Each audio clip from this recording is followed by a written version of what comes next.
Mi padre me miró fijamente a los ojos y me dijo: «No vamos a perder nuestro tiempo en tu patética ceremonieta de ascenso». Luego se encogió de hombros y alcanzó el control remoto como si acabara de comentar sobre el clima. Eso fue un jueves por la noche. 3 días después, yo estaba de pie dentro de un salón de ceremonias abarrotado en el Campo Militar 1, en uniforme de gala completo, mirando fijamente 2 asientos vacíos en la fila de en medio, mientras todos los demás, a mi alrededor, abrazaban a sus familias. Lo curioso de las ceremonias del ejército es que todas huelen igual: a café quemado, cera para pisos, perfume barato, almidón de uniformes recién planchados. Pasas suficientes años en la milicia y tu cuerpo lo reconoce antes que tu cerebro. El salón zumbaba de ruido esa mañana. Padres orgullosos, esposas ajustando cuellos, nietos trepando a las sillas plegables. Un señor mayor con tirantes ya estaba llorando antes de que la ceremonia siquiera empezara. Y ahí estaba yo, con 37 años, y años en uniforme, a punto de que me prendieran las insignias de mayor después de abrirme paso a rasguños desde analista de inteligencia de IARA. Tropa hasta operaciones en la Sedena, completamente sola. Bueno, casi sola. Mi vecino don Beto había venido. 72 años, sargento primero retirado, caminaba con bastón y se quejaba de las rodillas cada vez que llovía, lo que en la Ciudad de México era básicamente un día sí y un día no. Estaba sentado hasta atrás, sosteniendo un café del Oxxo, y me hizo un pequeño asentimiento con la cabeza cuando entré. Ese gesto casi me quiebra, más que los asientos vacíos, porque al menos alguien se había presentado. De todos modos, seguía mirando hacia las puertas, estúpidamente, como si tal vez mis padres fueran a entrar tarde y a saludar desde el fondo pidiendo disculpas. Pero no lo hicieron. Por supuesto que no lo hicieron. El coronel Ruiz estaba de pie a mi lado, cerca del escenario, antes de que... Es a la orden, mi coronel. Esa era la respuesta del ejército. No importaba si tu vida se estaba incendiando. Aprendías a decir siempre a la orden. Me estudió por un segundo más de lo que me hubiera gustado. Luego dijo suavemente: «Te ganaste este grado». Una frase sencilla, pero casi me derrumbo ahí mismo, porque mi familia nunca hablaba de esa manera. En la casa de mis padres, los logros siempre venían con una condición pegada. Mi hermano menor, Daniel, compraba una lancha usada. Un genio de los negocios. Yo pasaba 12 meses desplegada en la sierra. Bueno, al menos no te tocó infantería. Daniel abría un negocio fracasado de autolavado. Tiene espíritu emprendedor. Yo terminaba el heroico colegio militar mientras trabajaba turnos nocturnos y me recuperaba de una lesión en operativo. Siempre fuiste muy terca. Nada contaba por completo. Nunca. La ceremonia empezó a las 10 en punto. Honores a la bandera, palabras de apertura, ascensos. Uno por uno. Me quedé ahí de pie, escuchando mientras las familias aplaudían a sus hijos e hijas. Algunas personas habían volado desde Sonora, Nuevo León, Jalisco. Una abuela trajo un arreglo de flores más grande que el pobre teniente que lo recibía. Entonces mi nombre hizo eco en el salón. Capitán Araceli Castañeda, a punto de ser mayor. Caminé hacia adelante en automático, la memoria muscular llevándome el resto del camino. Y fue entonces cuando volví a ver esas 2 sillas vacías. Fila de en medio, vista perfecta del podio. Vacías.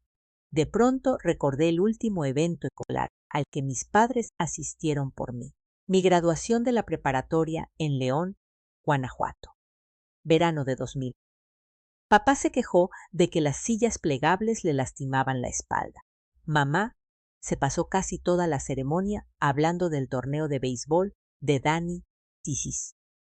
Hace 20 años. Dios santo. El coronel Ruiz me prendió cuidadosamente las insignias en el uniforme. «Haces que el ejército se sienta orgulloso», me dijo.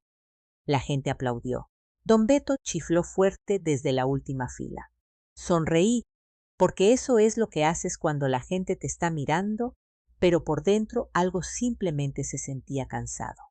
Aún no era enojo, era algo más allá del enojo. ¿Alguna vez te han lastimado tantas veces las mismas personas que, con el tiempo, la herida se vuelve sorda en lugar de punzante? Así se sentía, como una artritis emocional.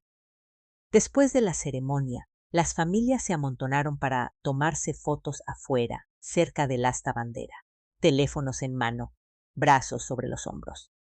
Alguien descorchó una botella de sidra desde una hielera en el estacionamiento, aunque estoy bastante segura de que eso violaba como 6 reglamentos militares.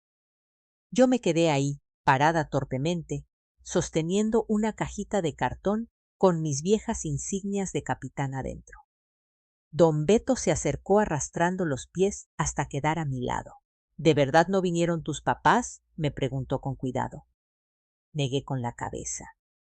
Que se vayan al diablo, murmuró. Luego me entregó una servilleta doblada de McDonald's, porque al parecer yo había empezado a llorar sin darme cuenta. Eso, de hecho, me hizo reír un poco.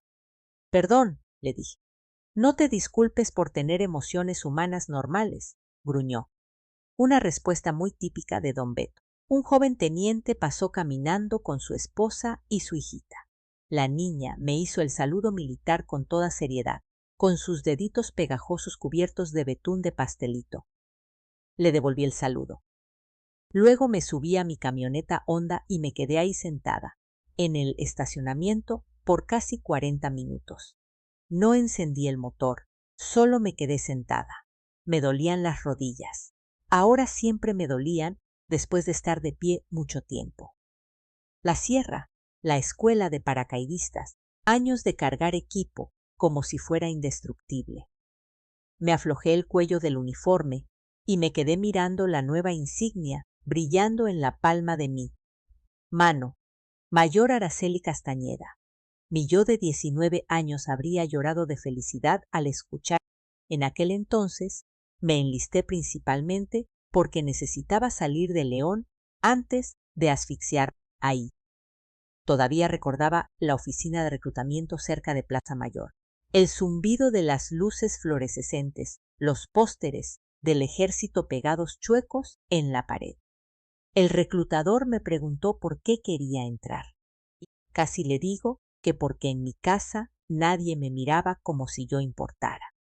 En lugar de eso, le dije que necesitaba un reto. Alcancé mi teléfono y abrí el contacto de mi mamá. Mi pulgar se quedó flotando ahí por un largo rato. Luego, la mano me empezó a temblar. No un temblor dramático, solo lo suficiente para molestarme. Me di cuenta de algo sentada ahí en ese estacionamiento. Seguía esperando a personas que ya habían decidido quién era yo desde hacía años. Para ellos, yo nunca fui la exitosa, nunca fui la importante, solo la hija difícil que se metió al ejército en lugar de casarse, quedarse a vivir cerca y hacerle la vida cómoda a todos los demás. Presioné borrar. Su número desapareció de mi pantalla. Y en ese garaje silencioso, con las luces fluorescentes zumbando en el techo, susurré algo que no me había dado cuenta de que necesitaba escuchar.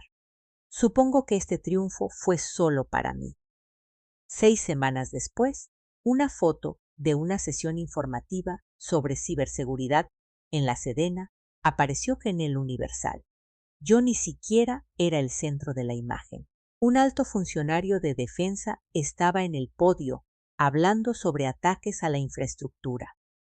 Yo estaba a un lado, en uniforme, revisando documentos, mientras 2 elementos de seguridad armados hacían guardia cerca. Eso fue todo, una sola fotografía. Pero de vuelta en León, Guanajuato, bien podría haber sido yo aterrizando en la luna. Viejas amistades de la parroquia empezaron a llamar a mis padres. Los vecinos de pronto recordaron que me conocían. Personas que ignoraron mi existencia durante años empezaron a compartir el artículo en Internet Luego, casi 2 semanas después de que salió la foto, mi teléfono sonó tarde un martes por la noche. Número desconocido con Lada de León. Contesté de todos modos. La voz de mi madre se escuchó tan dulce como la miel. Mija, ¿por qué no nos dijiste que estabas haciendo algo así de importante? Debí haber colgado en el instante en que escuché la voz de mi madre. Esa es la pura verdad, no porque la odiara. Habría sido más fácil si así fuera. El odio es simple, limpio. Lo que yo sentía era mucho más enredado que eso. Sonaba ridículo, pero incluso a mis 37 años, una parte de mí todavía quería que mi madre sonara orgullosa de mí sin que hubiera alguna doble intención de por medio. En cambio, me dijo que las señoras de la iglesia de San Bernardo no dejaban de hablar de la foto del periódico. Ahí estaba. Ni un ¿cómo estás? Ni un felicidades. Ni siquiera aún nos dolió faltar a tu ceremonia. Directo a la reacción del público, me recargué contra la barra de mi cocina en Coyoacán y miré por la ventana hacia el estacionamiento de abajo. La lluvia resbalaba por el cristal. Alguien paseaba a un Golden Retriever bajo la llovizna mientras se cubría la cabeza con una bolsa del súper. Mamá, le dije con cuidado, fue solo una sesión informativa para la prensa. Bueno, al parecer no fue solo una sesión informativa, se rió ella suavemente. Tu padre le ha estado enseñando ese artículo a todo el mundo. Eso casi me hace atragantarme. Mi padre, el mismo hombre que llamó patética a mi ceremonia de ascenso, ahora de repente actuando como si yo fuera la heroína del pueblo. Cerré los ojos por un segundo. ¿Sigues ahí?, preguntó ella. Sí, aquí estoy.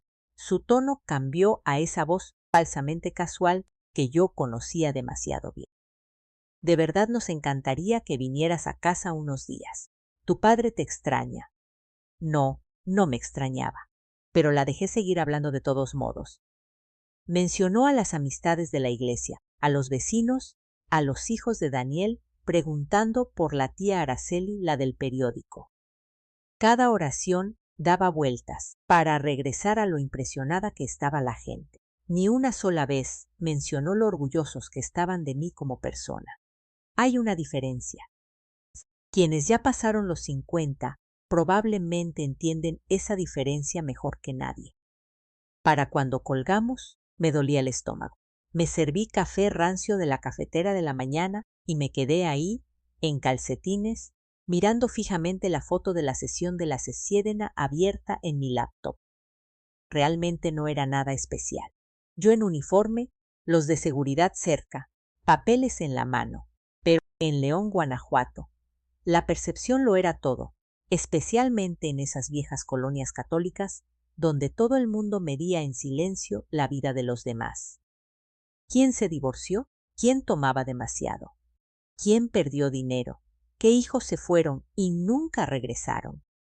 Y de repente, yo me había vuelto útil. Esa revelación se asentó como plomo en mi pecho. Unos días después, Daniel me mandó un mensaje de texto por primera vez en casi 8 meses. Dani, hola hermanita, orgulloso de ti. Necesito pedirte un pequeño favor cuando vengas a casa. Me quedé mirando el mensaje el tiempo suficiente para que la pantalla del teléfono se oscureciera. Luego apareció otro texto. Dani, nada grave, solo un consejo de negocios. Me reí en voz alta al leer eso, y no fue una risa de alegría. Fue de ese tipo de risa que te da cuando te das cuenta de que algo muy feo se está desdoblando justo frente a ti. Y Daniel nunca me contactaba a menos que necesitara algo. Al crecer, él tenía esta increíble habilidad para fracasar. Lo detenían por manejar borracho. La culpa es de los tránsitos. El negocio colapsaba. Es la mala economía. El divorcio número 2, ella estaba loca. Mientras tanto, si yo sacaba un 9 en la escuela, en lugar de un 10, mi madre actuaba como si yo hubiera escupido sobre la bandera nacional. Dejé el teléfono en la mesa e intenté ignorar esa sensación de hormigueo en las tripas. Pero 2 días después, las cosas empeoraron. Mucho peor. Iba saliendo de una sala de juntas de alta seguridad en la Sedena cuando mi teléfono de trabajo vibró. Número interno desconocido. Mayor Castañeda. Mi mayor, soy el asesor legal de la Fiscalía Militar, el licenciado Vargas. ¿Tiene un momento? Esa frase por sí sola podía arruinarle la semana a cualquiera. Me aparté hacia un pasillo vacío. Sí, licenciado. Hubo una pausa. Su nombre ha surgido durante una investigación federal en curso sobre adquisiciones que involucra a la empresa Logística y Suministros Castañeda con sede en Guanajuato. La sangre se me heló de inmediato. Daniel, por supuesto. Me recargué contra la pared con tanta fuerza que mi hombro golpeó una foto enmarcada de la Fuerza Aérea a mis espaldas. ¿Qué tipo de investigación? Representación fraudulenta vinculada a subcontratos de la Secretaría de la Defensa. El abogado continuó con un tono plano y profesional. Según los reportes, su hermano ha hecho referencia a su cargo en la Sedena en múltiples cartas de recomendación. Yo nunca le escribí cartas de recomendación a Daniel. Ahora estamos al tanto de eso. Esa palabra se quedó grabada en mí. Me envió por correo electrónico varios documentos mientras hablábamos. Abrí el primer archivo adjunto con las manos temblorosas. Ahí estaba. Mi firma falsificada, mi grado, mi cargo, una recomendación para considerarlos como proveedor preferencial. Se veía lo suficientemente convincente como para asustarme. Licenciado, le dije en voz baja, no tuve absolutamente nada que ver en esto. Entendemos su posición, mayor. Sin embargo, hasta que concluya la investigación, necesita evitar cualquier comunicación directa sobre estos contratos sin asesoría legal. El pasillo de pronto se sintió demasiado gioró. Me aflojé un poco el cuello de la camisa. ¿Qué pasa si los investigadores creen que yo estaba enterada? Entonces podría perder su autorización de seguridad en lo que se realiza la revisión. Tragué saliva con dificultad. Otra pausa. Aún no llegamos a ese punto. Aún no llegamos a ese punto. Maravilloso. Cuando terminó la llamada, me quedé parada en ese pasillo, mirando fijamente mi propia firma, falsificada, por casi un minuto entero. 18 años. Despliegues operativos. Navidades perdidas. Cartílagos desgarrados. Un divorcio. Noches sin dormir. Todo lo que había construido de pronto se sentía frágil. Todo porque Daniel quería jugar a ser el gran empresario. Esa tarde manejé hasta la casa del coronel Ruiz en el sur de la ciudad. Vivía en una de esas viejas colonias de ladrillo, llenas de militares retirados y garajes dolorosamente organizados. Su esposa me sirvió un café, mientras él escuchaba en silencios desde la mesa de la cocina. Cuando terminé de explicarle todo, se recargó en su silla y se frotó la mandíbula. ¿Sabe qué es lo peor de todo? Le pregunté. Que ni siquiera me sorprende. No, me dijo con calma. Estás decepcionada. Es una cosa muy distinta. Me le quedé mirando. Él continuó. Castañeda, en el trabajo de inteligencia, el enemigo más peligroso no es el que te odió desde el principio. Señaló al recorte de periódico junto a mi taza de café. Es el que de repente te sonríe después de descubrir que eres valiosa. Esa frase me pegó duro porque era verdad, no solo en los operativos, también en las familias. Una semana después, mi madre volvió a llamar, preguntando cuándo volaría a casa. Esta vez, su voz sonaba tensa por debajo de toda esa dulzura. Demasiado cuidadosa, como si estuviera siguiendo un. Finalmente acepté ir el fin de semana, más que nada, porque necesitaba ver a Daniel cara a cara antes de que lo hicieran los investigadores federales. El vuelo del aeropuerto de la Ciudad de México al Bajío se retrasó casi 2 horas sobre Querétaro. Me senté cerca de la sala 34 a comer unos chilaquiles terribles de aeropuerto mientras volvía a leer los documentos de la investigación en mi tablet. Cada página empeoraba las cosas. Cartas de recomendación falsas, referencias a relaciones dentro de la Sedena, afirmaciones de que la mayor Araceli Castañeda respaldaba personalmente la confiabilidad del proveedor. En un punto, Daniel incluso había copiado el lenguaje directo de una plantilla de adquisiciones del ejército. No solo estaba suplantando a una autoridad federal, y de alguna manera él creía que esto se podía arreglar. Mientras empezaba el abordaje, llegó otro correo de la Fiscalía Militar. Evidencia adicional adjunta. Lo abrí después del despegue. A mitad del vuelo, el estómago se me cayó a los pies. Daniel no solo había falsificado mi firma, le había dicho a la gente que yo lo estaba respaldando personalmente dentro de la Secretaría de la Defensa Nacional. Me quedé mirando por la ventanilla del avión hacia las nubes negras en algún lugar sobre Guanajuato y finalmente entendí algo. Esa reunión familiar no se trataba de reconectar, no se trataba de sanar heridas, se trataba de salvar a Daniel. Y si yo no tenía cuidado, estaban perfectamente dispuestos a arrastrarme al fondo junto con él. León se veía más pequeño cada vez que regresaba. No físicamente más pequeño, sino desgastado por las orillas de una forma que te toma por sorpresa una vez que has pasado suficientes años lejos. La zona de las viejas curtidurías se veía más gris de lo que recordaba. Había locales vacíos a lo largo del bulevar principal. Una fondita que me encantaba cuando era niña, ahora tenía tal de madera cubriendo las ventanas. La lluvia lloviznaba sobre el parabrisas mientras manejaba mi coche rentado por mi vieja colonia en el lado oeste. Casitas de ladrillo, banderas desteñidas en los porches, estatuas de plástico de la Virgen de Guadalupe en los patios delanteros. Ahí nada cambiaba realmente. Esa era parte del problema. Mis padres todavía vivían en la misma casa de 2 pisos en la que crecí. La misma entrada cuarteada, el mismo aro de básquetbol chueco, donde Daniel casi se rompe el cuello en segundo de secundaria. Me estacioné y me quedé ahí sentada un segundo con el motor encendido. Ya me dolía el estómago. Entonces la puerta principal se abrió de golpe antes de que siquiera agarrara mi malata. Araceli. Mi madre salió apresurada, sonriendo tan grande que se veía doloroso. Me abrazó con fuerza, con demasiada fuerza. La función había comenzado. Dios mío, mírate, me dijo, dando un paso atrás para admirar el uniforme colgado en mi portatrajes. Te ves tan importante ahora. Ahora. Interesante elección de palabra. El interior de la casa olía a carne asada y a cera de limón para muebles. Todo se veía casi exactamente igual que hace 15 años.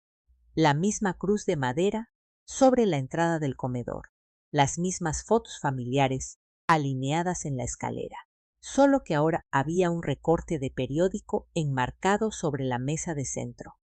La foto de la Sedena al frente y al centro. Me le quedé mirando fijamente.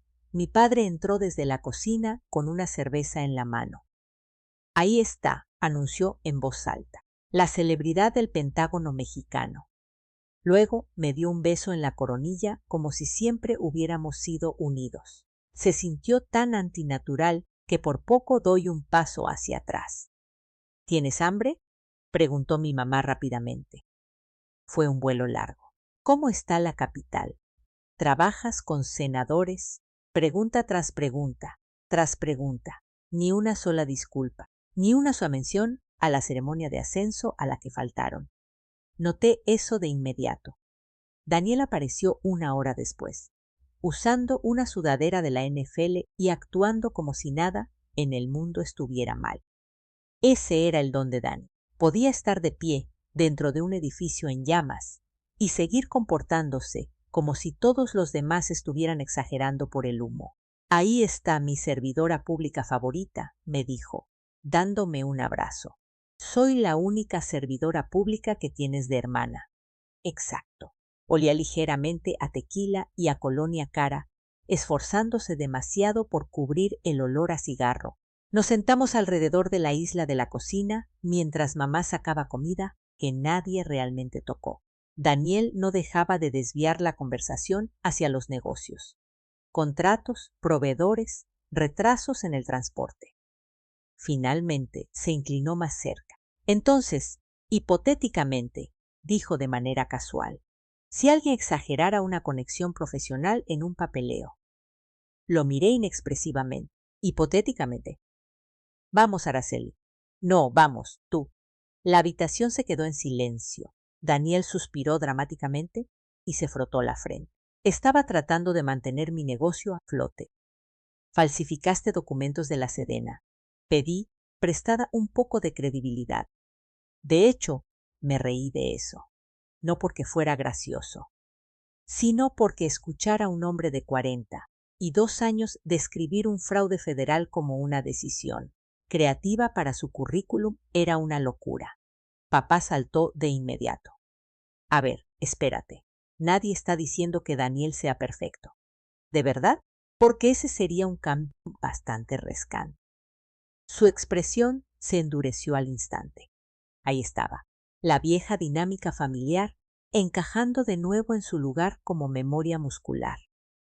Araceli se convierte en el problema por darse cuenta. Mamá se interpuso emocionalmente entre nosotros antes de que alguien pudiera alzar la voz. Todos estamos cansados, dijo suavemente.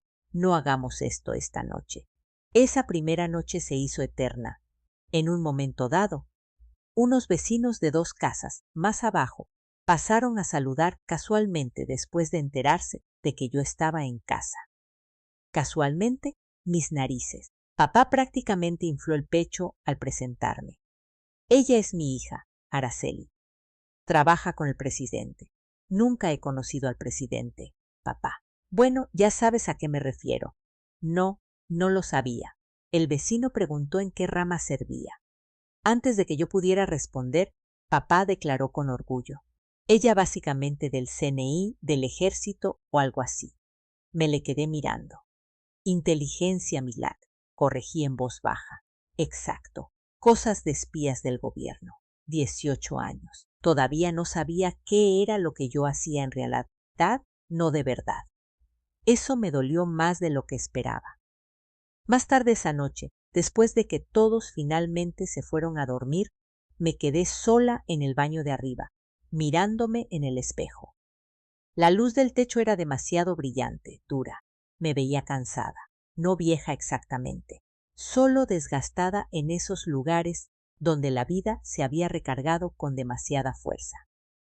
Abrí la llave del lavabo para ahogar el sonido cuando empecé a llorar. Me punzaban las rodillas por el vuelo.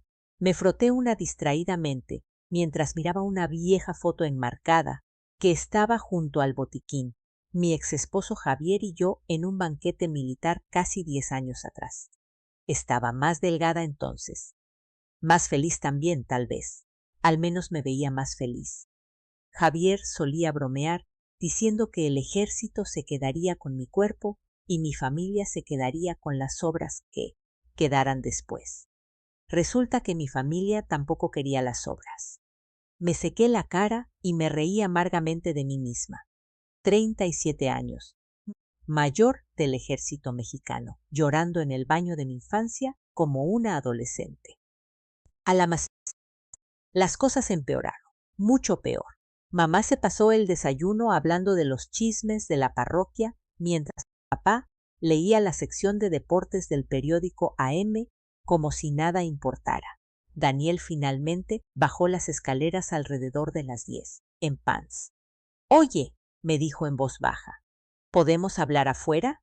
Nos sentamos en el patio trasero, mientras el viento frío de octubre arrastraba hojas secas por el pasto.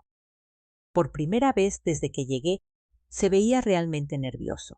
«Necesito ayuda», admitió. «Ahí está. Araceli, escúchame. No, escúchame tú. El departamento legal de la Sedena ya me contactó». Su rostro perdió el color de inmediato. «¿De verdad te llamaron?» «Sí». Daniel se quedó mirando hacia la barda. «Nunca quise que se hiciera tan grande. Falsificaste documentos federales. Estaba. Usaste mi nombre. Porque la gente te respeta». Esa frase me hizo enojar de una manera inesperada. no porque fuera mentira, sino porque nadie en esta familia me respetó hasta que otras personas empezaron a hacerlo primero. Daniel se inclinó hacia adelante. Si esto colapsa, lo pierdo todo. Debiste haber pensado en eso antes. Mis hijos podrían perder la casa. Ahí estaba. La táctica del rehén emocional. Cuando la culpa fallaba, la familia usaba a los niños como arma. Me puse de pie antes de decir algo cruel. Esa tarde, escuché a mis padres hablando en la planta baja mientras yo pasaba cargando ropa para lavar cerca de las escaleras. La voz de papá flotó hacia arriba. Dile que firme lo que sea que Dani necesite. Mamá respondió con nerviosismo. ¿Y si se niega? Papá resopló. ¿Qué más tiene ella? Está divorciada, sin hijos, con el dinero ahí asentado en el banco, sin hacer nada. Me quedé helada. Luego, él añadió la frase que lo cambió todo. Y si no quiere ayudar, la familia se va a encargar de que la gente sepa que nos dio la espalda. Algo dentro de mí se quedó completamente quieto después de eso. No fue rabia, no fue el corazón roto, fue claridad. Esa noche, acostada y despierta en mi vieja recámara, escuchando el calentador prenderse y apagarse, finalmente entendí algo. No me estaban pidiendo que salvara a Daniel. Me estaban pidiendo que me sacrificara por Daniel, de la misma manera que siempre lo había hecho. Solo que esta vez el costo podía destruir mi vida entera. A la mañana siguiente, antes de que nadie más despertara, me senté en mi coche rentado afuera de un Oxxo cerca de la carretera y alisté una llamada. Policía Ministerial Militar, respondió una mujer. Tomé aire lentamente. Habla la mayor Araceli Castañeda, le dije. Estoy lista para cooperar por completo. La comida del domingo en casa de Dani empezaba a las 4 de la tarde y, de alguna manera, ya olía cerveza desde las 3:30. Eso era bastante normal para mi hermano. Su casa estaba en una calle cerrada en uno de esos fraccionamientos nuevos de León, construidos durante el boom inmobiliario antes de que todo se viniera abajo. Fachadas idénticas, camionetas gigantescas, adornos de calaveras de plástico que seguían en los porches 2 semanas después del Día de Muertos, porque a nadie le importó quitarlos. Me estacioné a media cuadra y me quedé sentada en el coche 1 minuto, viendo a la gente entrar por la puerta principal de Dani cargando cazuelas, sillas plegables, reunión familiar. Así la llamaba mi madre. Pero todos sabían lo que realmente era, una puesta en escena. Daniel quería testigos a su alrededor, escudos humanos. Si suficientes parientes atiborraban la sala, tal vez nadie haría las preguntas difíciles. Revisé mi reloj. 4:07 de la tarde. Luego salí del coche usando mi uniforme militar de gala completo. El aire frío me golpeó la cara de inmediato. Lo curioso de los uniformes militares es que la gente reacciona a ellos antes de que siquiera hables. Algunos se enderezan en automático, otros se incomodan, y ciertas personas de repente te ven como alguien valioso. Cuando caminé por la entrada con una carpeta bajo el brazo, las conversaciones de hecho se fueron apagando cerca del garaje. Mi prima Leti parpadeó 2 veces. Jesús, Araceli, me dijo, te ves muy oficial. Al parecer, esa es mi personalidad ahora. Algunas personas se rieron nerviosamente. El interior de la casa de Dani se veía como todas las reuniones familiares mexicanas metidas en una sola. Partido de fútbol en la tele, charolas de aluminio con carne asada en mesas plegables, botellas de cerveza por todas partes, alguien discutiendo de política en la cocina. Mi madre se acercó corriendo de inmediato. «Ay, mija, todos están tan emocionados de que vinieras». Me dio un beso en la mejilla y me susurró, «Por favor, mantén las cosas en paz hoy». Interesante elección de palabras. Mantén las cosas en paz, como si yo fuera la peligrosa. Papá estaba de pie cerca del asador, presidiendo la plática con 3 señores mayores de la iglesia. En el segundo en que me vio, se le iluminó la cara. «Ahí está», anunció en voz alta. Mi hija del Pentágono. Casi me estremezco al escuchar eso. No porque doliera ya, sino porque sonaba tan falso. Me pasó un brazo por los hombros y empezó a presentarme por ahí como si yo fuera una especie de trofeo.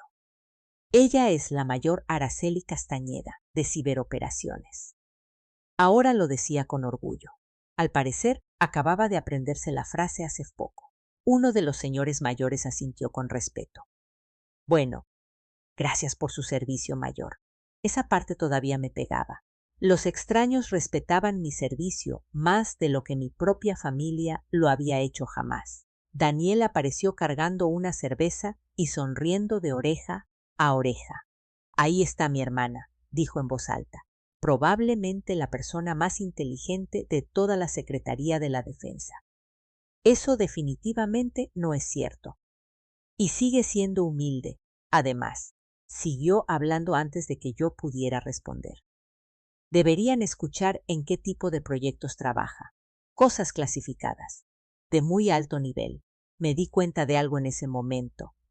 Daniel estaba sudando ligeramente. No lo suficiente como para que la mayoría lo notara, pero yo sí, porque debajo de toda esa actuación y encanto, él estaba muerto de miedo. ¡Qué bueno! La comida se arrastró por más de una hora. Seguía a todo volumen. Los niños corrían por el pasillo.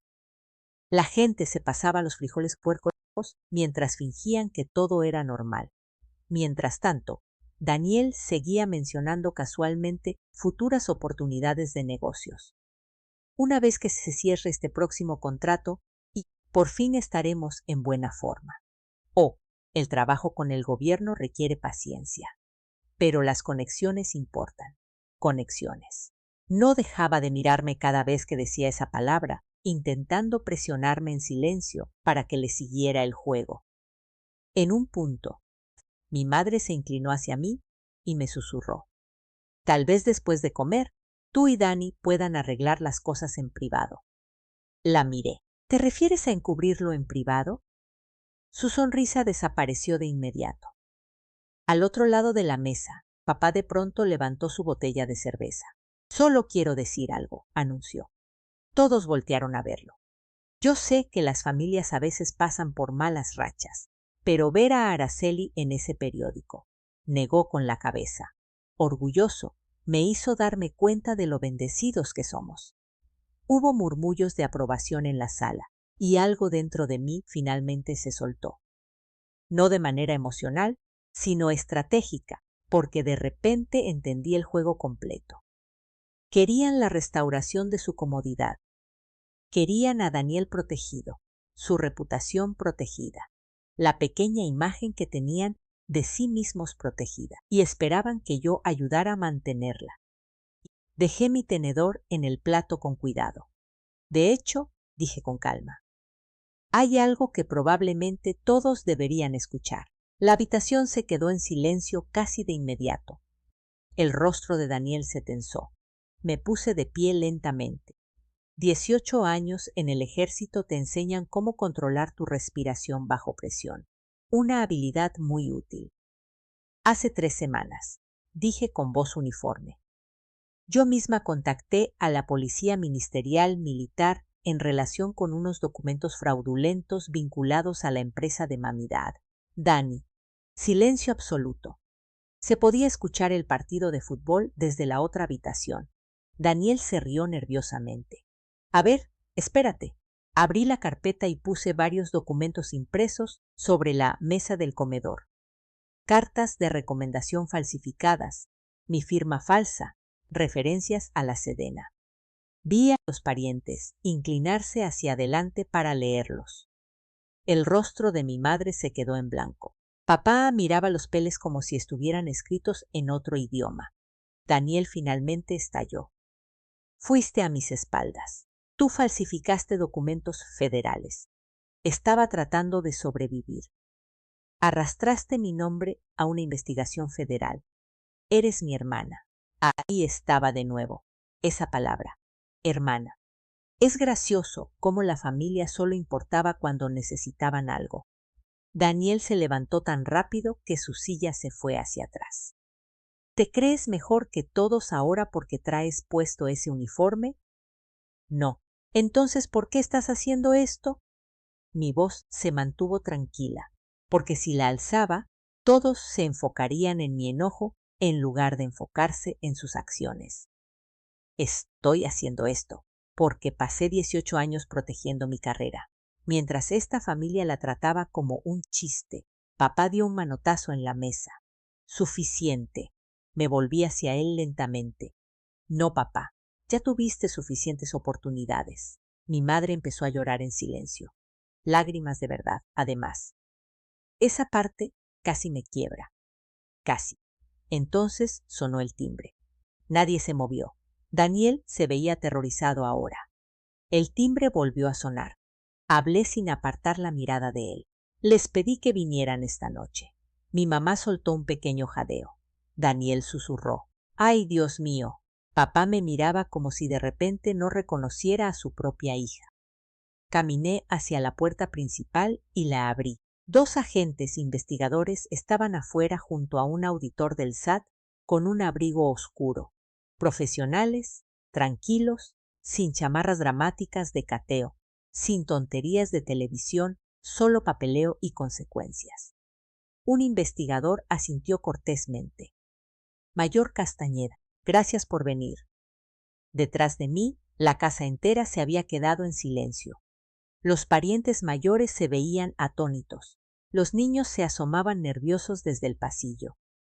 Daniel parecía a punto de vomitar. El investigador principal dio un paso adentro con cuidado. Señor Daniel Castañeda. Daniel no respondió. Mi padre finalmente explotó. ¿Avergüenzas a esta familia? Las palabras hicieron eco en la sala. Por un segundo, nadie respiró. Luego lo miré con calma y dije la cosa más cierta que había dicho en todo el fin de semana. No, papá. Mi voz sonaba más cansada que enojada. Solo le traje a esta familia la única cosa que nadie aquí quiso darme jamás. Él se me quedó viendo. La verdad. Nadie habló después de eso. Ni Daniel, ni mamá, ni siquiera mi padre. Y parada ahí, con mi uniforme de gala, mientras los investigadores federales comenzaban a hacer su trabajo en silencio a mis espaldas. Me di cuenta de algo extraño. No me sentía victoriosa, me sentía libre. Me fui de León antes del amanecer a la mañana siguiente. No me despedí, no dejé una nota. Simplemente subí mi maleta al coche rentado, mientras el viento frío de noviembre empujaba las hojas secas por la entrada de la casa de mis padres.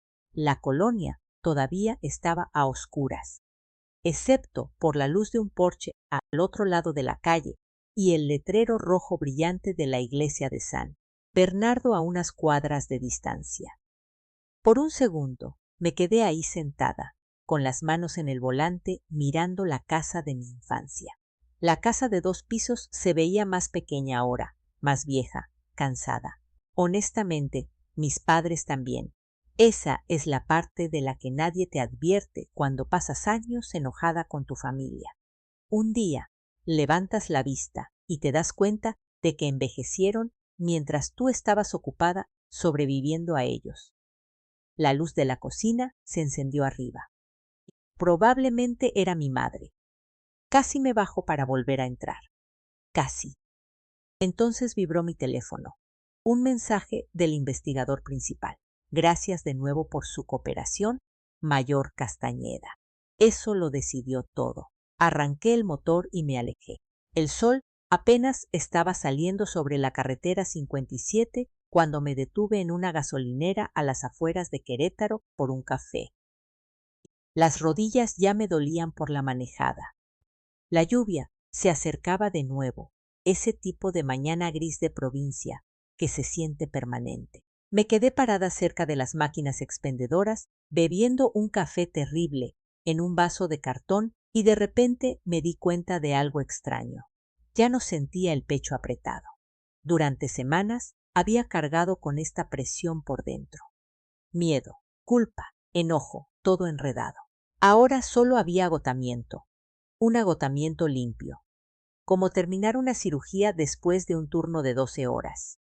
Las consecuencias llegaron lentamente después de eso. Los casos federales toman tiempo.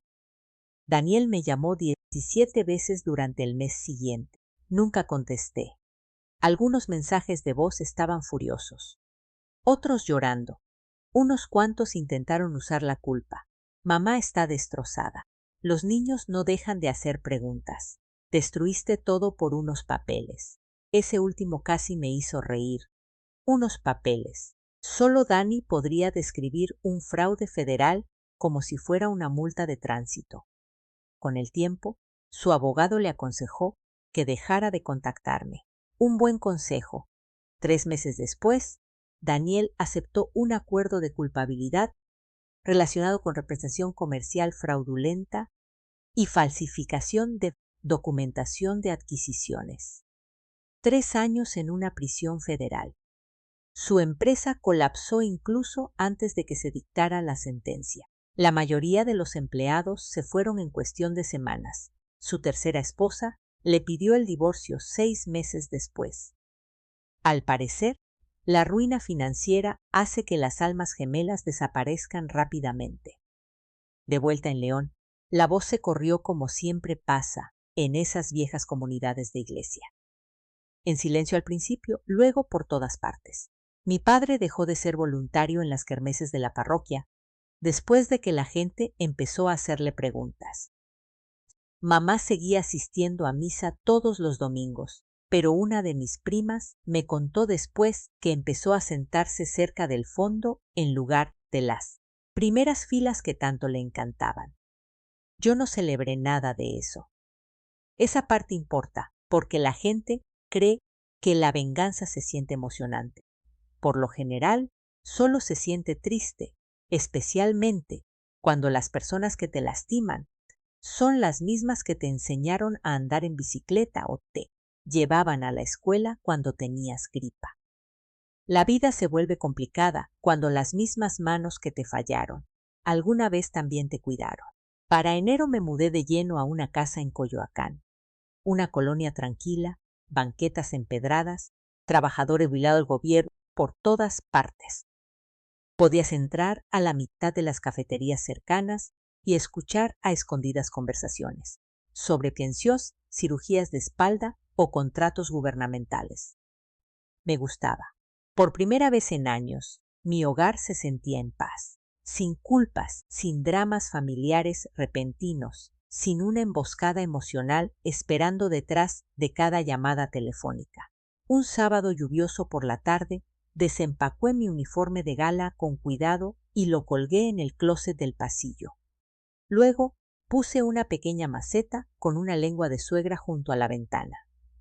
Una cosita diminuta que probablemente me costó 300 pesos. Pero parada ahí, mirando a esa planta descansando bajo la luz del sol, me di cuenta de algo. Todo en esa casa me pertenecía a mí. Cada momento de silencio, cada mueble, cada decisión. Ya nadie estaba sin acceso a mi vida. Unas semanas después, manejé para ir a ver a don Beto. Abrió la puerta usando pants, unos lentes gruesos y una sudadera del ejército que era más vieja que algunos soldados, en servicio activo. «Te ves terrible», me dijo de inmediato. «Qué gusto verlo también». Gruñó y me hizo un ademán para que pasara. Sentamos en su taller del garaje a tomar café mientras la lluvia golpeaba suavemente contra la puerta de metal. La investigación, Daniel, mis papás, todo. Don Beto escuchó sin interrumpir. Cuando terminé, se quedó mirando su café por un largo momento. Luego dijo en voz baja: «Hiciste lo honorable».